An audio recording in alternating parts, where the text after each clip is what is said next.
नमस्कार, आप देख रहे हैं खबर तो समझिए और मैं हूं आपके साथ विभा उपाध्याय। और बुलेटिन में सबसे पहले बात साजिश वाली सुरंग की, जिसका सीधा सीधा टारगेट अमरनाथ यात्रा था।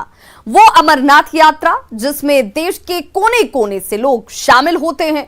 बिहार, झारखंड समेत देश के अलग अलग हिस्सों से लोग यात्रा पर जाते हैं और इसी धार्मिक यात्रा पर आतंकियों की नजर थी, जिसे सुरक्षा बलों ने नाकाम कर दिया।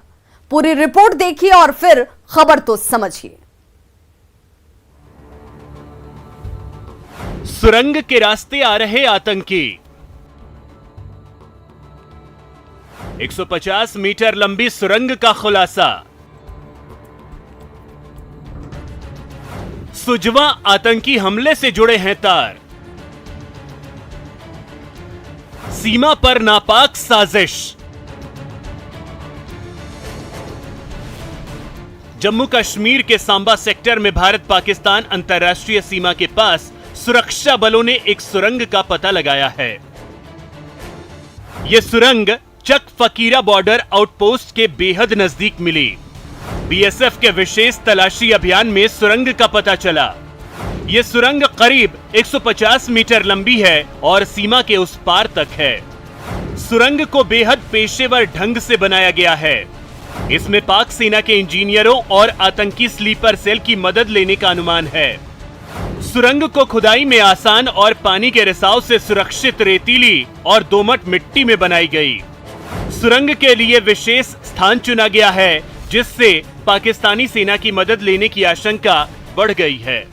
बड़ी एक सफलता मैं समझता हूं कि हमारे ट्रूप्स ने ये दी है, जिससे सुरक्षा, देश की सुरक्षा, नागरिकों की सुरक्षा और हिंटरलैंड में भी सुरक्षा बनी रहे, उसमें एक अहम कड़ी के आधार पर यह टनल को खोजा गया है।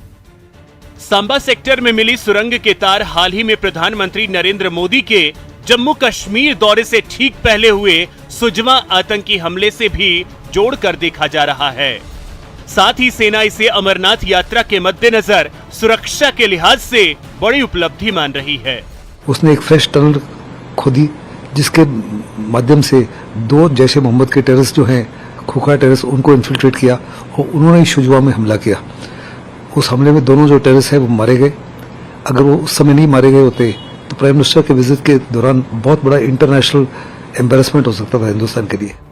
खुफिया एजेंसियों के मुताबिक कठुआ और सांबा सेक्टर की सीमा पर पाकिस्तान के ओवरग्राउंड वर्कर का नेटवर्क सक्रिय है। ये नेटवर्क सुरंग खोदने से लेकर घुसपैठ के बाद आतंकियों को ठिकानों तक पहुंचाने के लिए काम कर रहा है। इससे पहले साल 2020 में 29 अगस्त और 20 नवंबर को सांबा सेक्टर में 2 सुरंग और जनवरी 2021 में कठुआ सेक्टर में 1 सुरंग मिली थी। Bureau report, news 18 network. और अब खबर तो समझिए। जिस सुरंग का पता चला है वो सुरंग अंतर्राष्ट्रीय सीमा से सिर्फ 150 मीटर की दूरी पर है। बॉर्डर पर बनाई गई फेंसिंग से महज 50 मीटर दूर। अब बीएसएफ ने जम्मू कश्मीर में 1.5 साल में यह 5वीं सुरंग है जिसका पता लगाया है। बताया जा रहा है कि इस बार आतंकियों की साजिश अमरनाथ यात्रा को टारगेट करने की थी। दरअसल कोरोना महामारी की वजह से 2 साल से बंद रही ये अमरनाथ यात्रा और इसी अमरनाथ यात्रा पर इन आतंकियों का निशाना था। यात्रा इस बार शुरू होने जा रही है, जिसकी उम्मीद है, और उम्मीद ये भी कि इस बार की अमरनाथ यात्रा 30 जून से शुरू होने जा रही है। ये यात्रा 43 दिनों तक चलेगी और इस बार की यात्रा में 6 से लेकर 8 लाख यात्रियों के शामिल होने की संभावना भी है। अब आप समझ सकते हैं कि अगर साजिश सफल हो जाती तो कितना बड़ा नुकसान पहुंचाने की तैयारी इन आतंकियों की थी।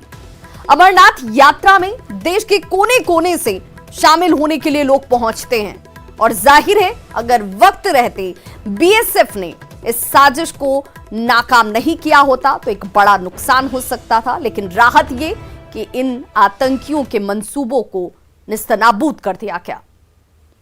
और अब बात प्रधानमंत्री नरेंद्र मोदी के दौरे की। जी हां, प्रधानमंत्री नरेंद्र मोदी 3 दिनों की यूरोप यात्रा के बाद आज स्वदेश लौट आए। 3 देशों की यात्रा के दौरान पीएम मोदी ने कई बड़े नेताओं के साथ मुलाकात की। 18 अहम समझौतों पर हस्ताक्षर हुए। पीएम की इस यात्रा को काफी अहम माना जा रहा है। पूरी रिपोर्ट देखिए और फिर समझिए कि इस यात्रा से भारत को क्या मिला।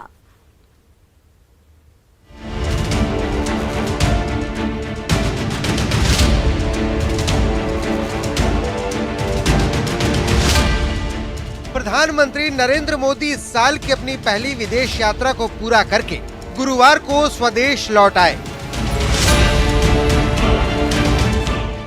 फ्लाइट से बाहर आते ही पीएम ने लोगों का अभिवादन किया और अभिवादन स्वीकार भी किया। पीएम मोदी 2 मई से यूरोप दौरे पर थे।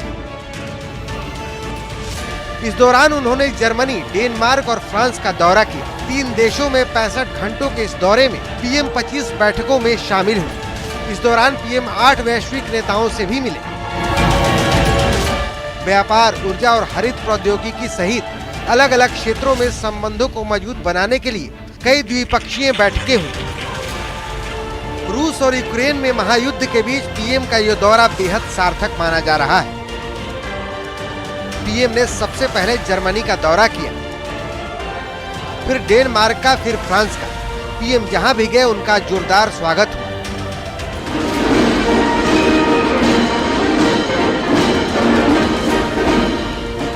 पीएम मोदी ने भी भारतीय समुदाय के लोगों से खुलकर बातचीत की। लोगों से मिलने जुलने का वीडियो सोशल मीडिया पर खूब चर्चा में रहा। Bureau report, news 18 network. और अब खबर तो समझिए। सबसे पहले प्रधानमंत्री नरेंद्र मोदी जर्मनी गए थे। भारत और जर्मनी के बीच कुल 9 समझौतों पर हस्ताक्षर हुए हैं। Green and sustainable development partnership हस्ताक्षर हुए और इसके तहत जर्मनी 2030 तक भारत को 10 बिलियन यूरो की नई और अतिरिक्त सहायता देने पर सहमत हुआ है। अपनी यात्रा के दूसरे दिन की बात की जाए तो इस दूसरे दिन की यात्रा में भारतीय प्रधानमंत्री नरेंद्र मोदी कोपेनहेगन पहुंचे। डेनमार्क के साथ कई मुद्दों पर इस दौरान बातचीत हुई, चर्चा की गई। माइग्रेशन एंड मोबिलिटी, कौशल विकास की बात कर लीजिए, व्यवसायिक शिक्षा और उद्यमिता की बात कर लीजिए, इन तमाम क्षेत्रों पर सहयोग को लेकर एमओयू साइन किया गया। ऊर्जा नीति के साथ दोनों देशों के बीच कई समझौते हुए। यात्रा के अगर तीसरे दिन की बात करें तो इस तीसरे दिन प्रधानमंत्री नरेंद्र मोदी ने नॉर्वे, स्वीडन, आइसलैंड, फिनलैंड और डेनमार्क के प्रधानमंत्रियों के साथ दूसरे भारत नॉर्डिक शिखर सम्मेलन में भाग लिया। फ्रांस था प्रधानमंत्री नरेंद्र मोदी का आखिरी स्टॉप, तीसरा पड़ाव। दोनों देशों के बीच रक्षा, आंतरिक व्यापार समेत कई द्विपक्षीय मुद्दों पर बातचीत हुई। रूस और यूक्रेन, इन दोनों देशों की चर्चा हर जगह महत्वपूर्ण रही और रूस और यूक्रेन महायुद्ध पर भारत ने अपने रुख को साफ किया कि किस तरीके से भारत ने अपने रुख को पहले दिन से ही स्पष्ट रखा है। और अब रुख करेंगे पीके की। जी हां, बात पीके की। पॉलिटिकल चुनावी रणनीतिकार प्रशांत किशोर ने बिहार में अपनी रणनीतियों का खुलासा अब कर दिया है। पीके फिलहाल कोई नई पार्टी नहीं बनाने वाले हैं। पीके ने पार्टी की बजाय पद यात्रा करने का फैसला लिया। क्या है पीके का पॉलिटिकल प्लान, जानने के लिए देखिए ये पूरी रिपोर्ट और फिर समझिए कि खबर क्या है।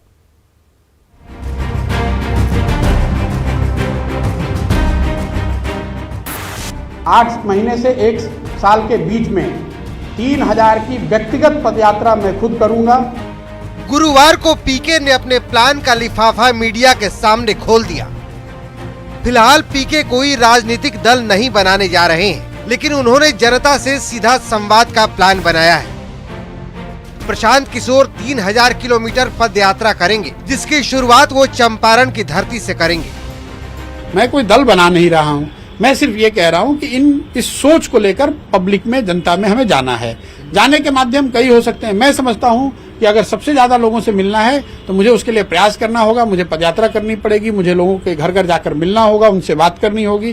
बिहार के हर शहर, गांव, गली गूचे, मोहल्ले में अगर मुझे जाकर लोगों को मिलना है, उनको समझना है, तो उसके लिए तो प्रयास करना पड़ेगा। इसलिए ये पदयात्रा की घोषणा करूँ। पीके फिलहाल कोई पार्टी नहीं बनाएंगे।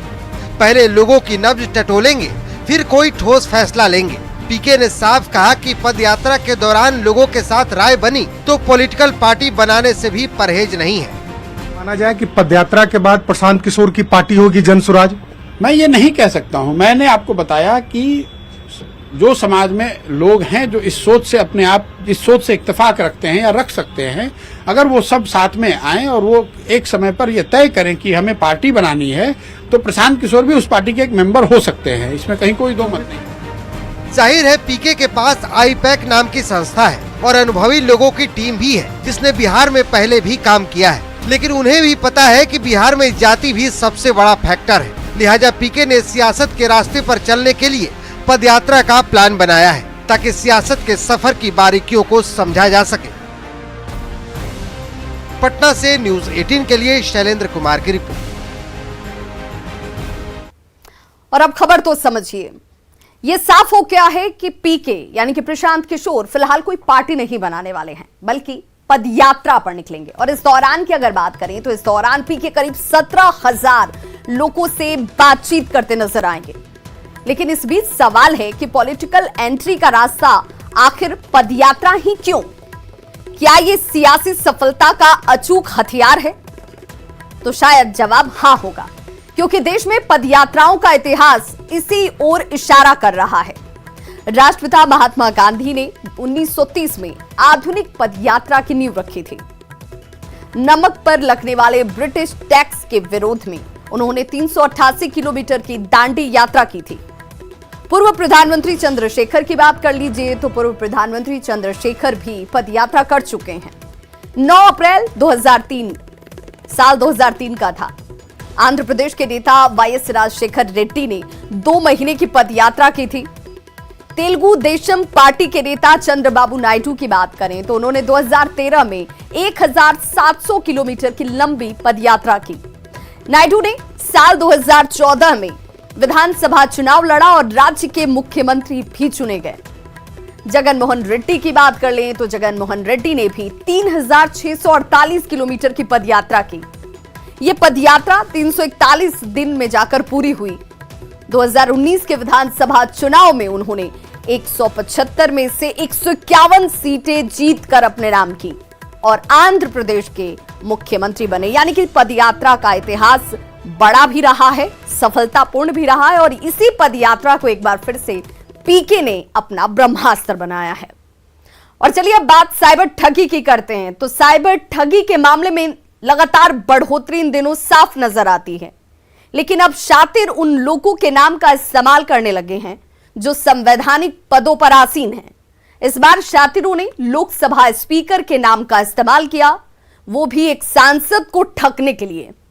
पूरी रिपोर्ट देखिए। लोकसभा स्पीकर के नाम पर ठगी की कोशिश।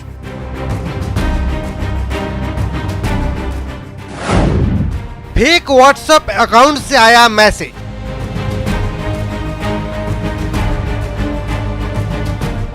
पूरी खबर को जानने से पहले फेक व्हाट्सएप मैसेज के इस ग्रैब को ध्यान से देखिए। व्हाट्सएप के डीपी में लोकसभा स्पीकर ओम बिरला की मुस्कुराती हुई तस्वीर लगी हुई है। मैसेज 9480918183 नंबर से आया हुआ है, जिसकी पहली लाइन है, पिंटू जी आप कैसे हैं? इस वक्त आप कहां हैं? सुनील कुमार पिंटू ने जवाब दिया कि वो पटना में है। अब आप मैसेज की मंशा को समझिए। मैसेज में साफ साफ लिखा है कि मैं बैठक के कारण स्वयं नहीं कर सकता और मेरे पास मेरा कोई भी कार्ड नहीं है। आप इन उपहार कार्डों को कितनी जल्दी व्यवस्थित कर सकते हैं, क्योंकि मुझे उन्हें 1 घंटे से भी कम समय में भेजना है। मैं आपको पूरी रकम दे दूंगा, मैं दिन के अंत तक लौटा दूंगा। मैसेज में आप साफ साफ देख सकते हैं कि 5-5 हजार के 20 वाउचर की मांग की गई है। सुबह 9 बजे के लगभग अचानक मेरे व्हाट्सएप मेरे नंबर पे माननीय ओम बिरला जी का ऊपर में फोटो लगा हुआ, माननीय अध्यक्ष लोकसभा का, एक नंबर से आया और उसने बजाते मुझसे पूछा, पिंटू जी कैसे हो, कहाँ हो? मैंने कहा मैं पटना में हूँ सर। मैंने उन्हें प्रणाम भी लिखा उसमें और फिर उसके बाद मैंने उनके बातों से लगा कि ये कोई फ्रॉड आदमी है, उनका ये नंबर है नहीं। और जब उन्होंने कहा कि मैं एक ऐसे जगह पर हूँ जहाँ मुझे किसी को गिफ्ट देना है और 5-5 हजार के 20 वाउचर गूगल के आप मेरे को भेज दो, तो मैं समझ गया ये पूरी तरह फ्रॉड है। मैंने भी तुरंत लोकसभा स्पीकर के कार्यालय को इसकी सूचना दी। अन्य आज पता चला कि अन्य माननीय सांसदों के साथ भी इस प्रकार के ये फ्रॉडगिरी की गई है। जाहिर है लोकसभा स्पीकर के नाम पर साइबर ठगों ने बड़ा प्लान बनाया था, लेकिन वक्त रहते वो डिकोड हो गया। फिलहाल लोकसभा स्पीकर के ऑफिस को फ्रॉड की कोशिश की सूचना दे दी गई है, जिसके बाद पुलिस छानबीन कर रही है। दिल्ली से न्यूज़ 18 के लिए अमितेश कुमार की रिपोर्ट। और अब खबर तो समझिए, साइबर ठग नए नए हथकंडे लगातार अपना रहे हैं। साइबर ठग बड़े नामों का इस्तेमाल करते हैं और बड़े नाम का इस्तेमाल कर भरोसा हासिल करते हैं। बड़े नाम से ट्रैप करना आसान हो जाता है। पहले भी इस तरह के कई मामले जो हैं वो सामने आ चुका है और एक नया मामला इस वक्त जिसमें लोकसभा के स्पीकर के नाम का इस्तेमाल किया गया, ठगी करने की कोशिश की गई। रुक करेंगे दूसरी खबर का और अब बात शराबबंदी की। जी हां, बिहार में शराबबंदी कानून को और प्रभावी बनाने के लिए मुख्यमंत्री नीतीश कुमार के निर्देश पर सभी जिलों में उत्पाद थाना बनाया गया है। पटना में उत्पाद थाना काम भी अब करने लगा है। पूरी रिपोर्ट देखिए और फिर खबर तो समझिए।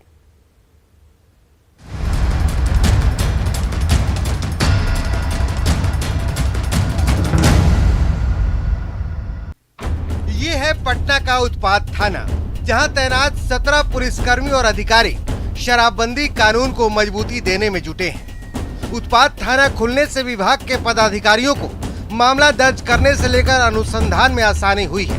उत्पाद थाने में तैनात अधिकारियों को शराबबंदी कानून के तहत केस दर्ज करने का भी अधिकार दिया गया है, जिससे मामलों के निपटारे में भी तेजी आएगी।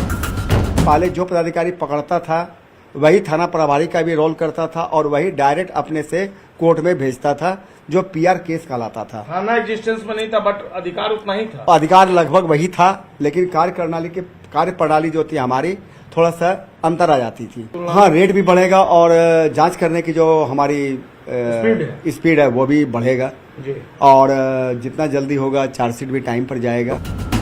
उत्पाद थाना खुल जाने से शराबबंदी कानून को सही मकसद तक पहुंचाने में मदद मिलेगी। सभी कंडीशन अच्छा है, आपस में मिलजुल के काम हो रहा है। हमारे सहायक आयुक्त मद्य निषेध पटना का भी सहयोग मिलते रहता है और इसमें एक बहुत अच्छी बात हुई है, जो कि एफआईआर होने के बाद केस में ये आ गई है पूरी, बहुत अच्छा से अब ये होने लगा है। जिला पुलिस से निर्भरता कम करने के मकसद से सरकार ने हर जिले में उत्पाद थाना खोलने का फैसला लिया था। उत्पाद थाना जो है वह कहीं न कहीं सरकार की जो मंशा है, सरकार का जो मकसद है उसको पूरा करेगा और न केवल कन्विक्शन रेट बढ़ेगा, बल्कि इसका अल्टीमेटली जो अंततोगत्वा जो लास्ट जो इसका फायदा है वह शराबबंदी कानून को मिलेगा। शराब जो तस्कर होंगे वो जल्द से जल्द जेल के शिकंजों में कसे जाएंगे और जल्द से जल्द उनका त्वरित उनके मामलों का निष्पादन होगा। कैमरा पर्सन मणि चुनीजा के साथ संजय कुमार, न्यूज़ 18 पटना। तो खबरों का सिलसिला लगातार जारी है। आप देखते रहिए न्यूज़ 18 बिहार झारखंड।